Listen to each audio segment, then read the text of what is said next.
Need to erase your Apple Watch? This will help you fix some minor bugs and glitches and free up your Apple Watch storage. In this video, I'll show you how to erase your Apple Watch. So without wasting any time, let's get started.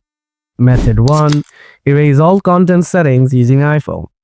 If your iPhone is paired with your Apple Watch, then grab your iPhone, open up the Watch app on your iPhone, tap General, scroll down to the bottom, tap Reset, tap Erase Apple Watch Content and Settings.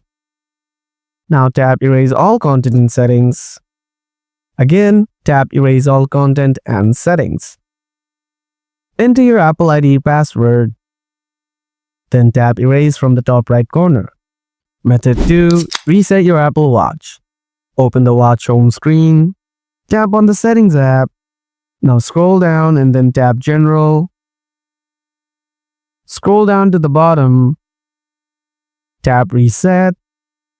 Tap Erase All Content and Settings.